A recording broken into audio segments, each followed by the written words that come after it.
Sabe quando a gente recebe uma proposta de emprego que parece grande demais e a primeira vontade é fugir? Pois é, hoje a gente vai analisar uma das recusas mais famosas da história. Vamos mergulhar fundo numa conversa super tensa entre Deus e um homem que, diante de uma missão assim, monumental, tentou de tudo para dizer não obrigada. Então, vamos direto ao ponto, porque a tensão da história está toda aqui.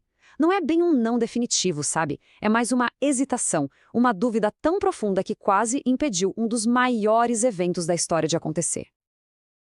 Para a gente entender essa hesitação toda, a gente precisa voltar para a cena da sarça ardente. Afinal, o que exatamente foi pedido a Moisés? E a resposta mostra que o fardo era, sem exagero, heróico. Pensem só na escala disso. A missão tinha duas partes gigantescas. Primeiro, bater de frente com o faraó, que era tipo o líder da maior superpotência da época, visto quase como um deus.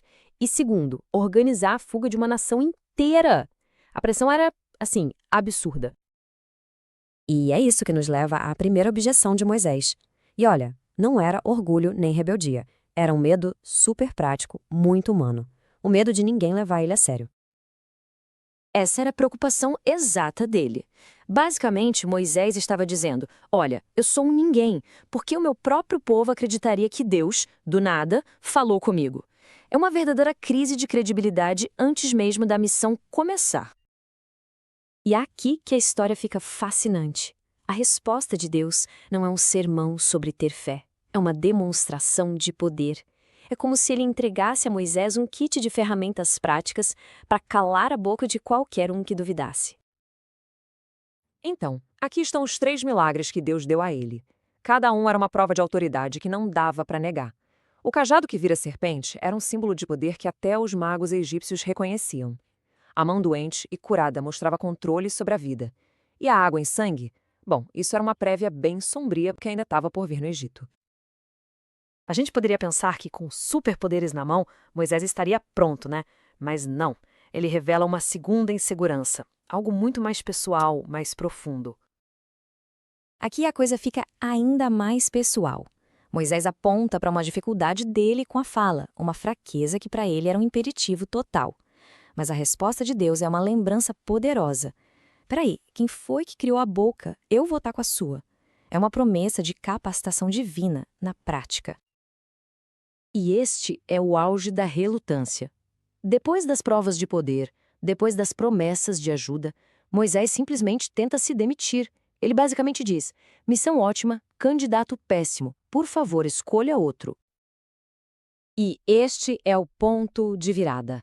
A paciência divina tem limite, né? A hesitação de Moisés, que começou com medo, agora se transforma em algo que provoca a ira de Deus. O problema principal passa a ser a recusa em aceitar a ajuda que estava sendo oferecida. Mas a ira não foi a palavra final.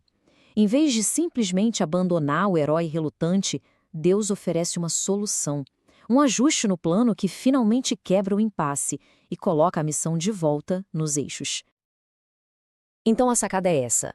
Deus não remove a fraqueza de Moisés, mas dá a ele um parceiro cuja força é exatamente o que faltava. Arão, o irmão que Moisés não via há anos, é apresentado como porta-voz oficial da equipe. E essa estrutura deixa a solução bem clara. Deus é a fonte de tudo. Moisés é o profeta, aquele que recebe a mensagem direto da fonte. E Arão?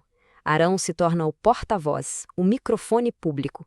O fardo agora é compartilhado e os medos de Moisés são, finalmente, resolvidos. Com o plano definido, a ação finalmente começa. Com os sinais, um parceiro e a garantia divina, Moisés finalmente sai da recusa e parte para a ação. Vamos ver os primeiros passos. Agora, a missão entra de vez na fase de execução. É aquele momento em que a teoria vira prática, sabe?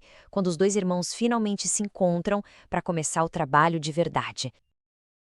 Imagina só essa cena, um encontro no meio do deserto. Moisés, o pastor que não queria ser líder, explicando para o seu irmão Arão sobre a sarça em chamas, os milagres e a missão que parecia impossível.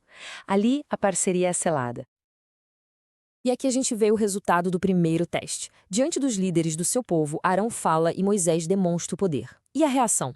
É o oposto exato do que Moisés temia. Eles não só acreditam, como também adoram, reconhecendo que aquilo era uma intervenção divina. A realidade foi muito melhor que o medo.